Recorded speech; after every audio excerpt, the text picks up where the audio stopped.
Hello, आज हामी Gorkha cup जानलाई है साथीहरू।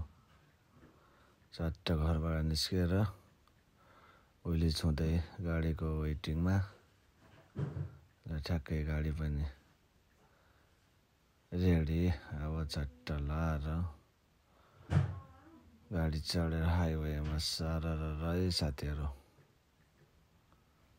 ल हे सुभाषको बाउ छोरा अनि मेरो बाबु छोरा है, गाडीमा सरर लाएर करिब 2 घन्टा जतिको बाटो छ है। 2 घन्टा जति बाटोमा यो चाहिँ जति पनि हरियाली देखिएछ नि, नन स्टप छ है यो हरियाली। जङ्गल जङ्गल जङ्गल जङ्गल, रुखै रुखै सरर आनन्दको छ। रोडको साइडमा माथि ब्रिज, साइडमा ब्रिज, सरर गाडी आफ्नै पारामा दौडिरहेको हुन्छ। यो हाइवे हो साथीहरू। यहाँनिर चाहिँ एकछिन थोरै जाम भएको रहेछ, अनि एकछिन त्यहाँ सर 1 मिनट जति वेटिङ, अनि त्यहाँबाट निस्केर फेरि अनि यो साइडमा देखिएको चाहिँ त्यो गाउँ है, हरियो मजाले नेपालमा भन्दा पनि राम्रो रलाएर आएको छ।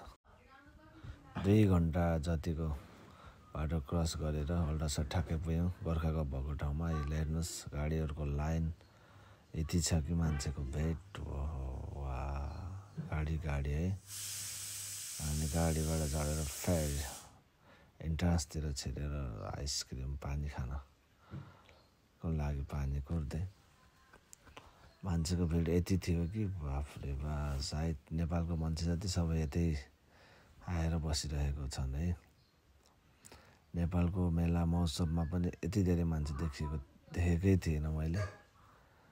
यो युकेको ठाउँमा यति धेरै नेपालीहरू कि बाफरे बा, हिँड्ने ठाउँ छैन, आफै तर्किएर साइडबाट हिँड्न पर्ने स्थिति। अनि आइसक्रिम पानी खाँदै हामी फेरि फुटबल हेर्नतिर ठ्याक्कै पुग्यौँ। त्यहाँ निकै घम्साघम्सी चलिरहेको थियो। करिब 50 टिमको सहभागी थियो। लेडिज जेन्ट्स भेटर्स गरेर अनि हामी फाइनलको प्रतीक्षामा बस्यौँ। अनि हेऱ्यो निकै रोमाञ्चक चलिरहेको थियो लेडिजको गेम। लेडिजको पनि फाइनल हेरेर फेरि हामी एकछिन बजारतिर रमाउन थाल्यौँ। मान्छेको भिडभाड धेरै भएकोले अहिले घुम्न पनि कस्तो अनकम्फर्टेबल जस्तो भयो है। नेटवर्कको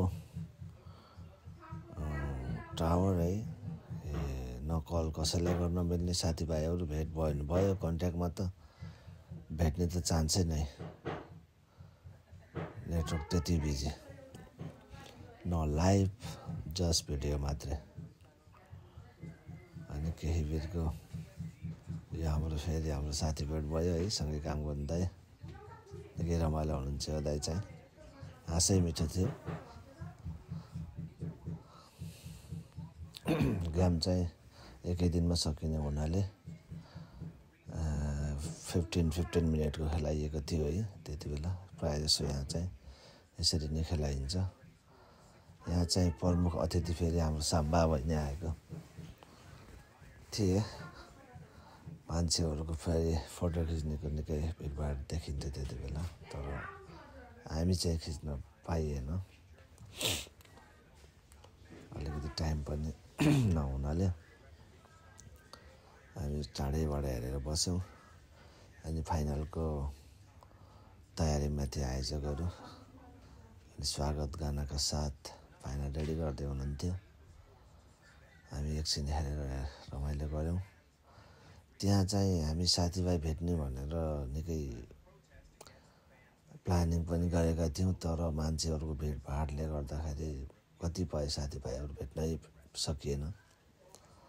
अब कुनै प्रोग्राममा भेट्नु पर्ला। गेम चाहिँ फाइनल गेम यति प्रतिस्पर्धा भइरहेको थियो कि पहिलो हाफमा 1-1 को बराबर भएर दोस्रो हाफमा कुनै पनि टिमले गोल गर्न सकेन।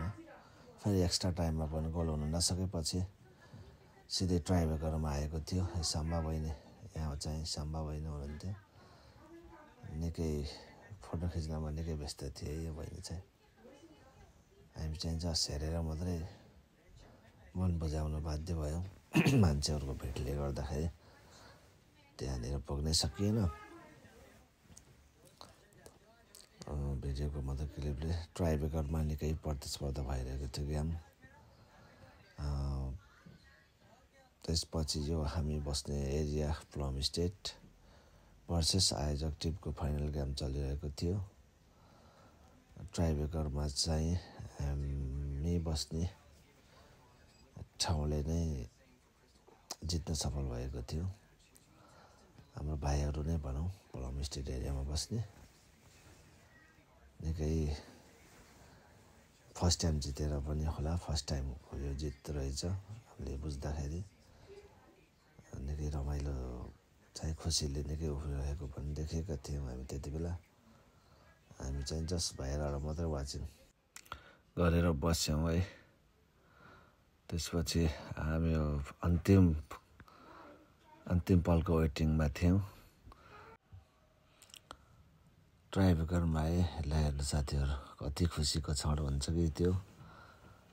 जिन्दगीको गोर्खा कपको पहिलो जित हुँदा त अवश्य नै मान्छेहरूलाई खुसीको सीमा नै हुँदैन।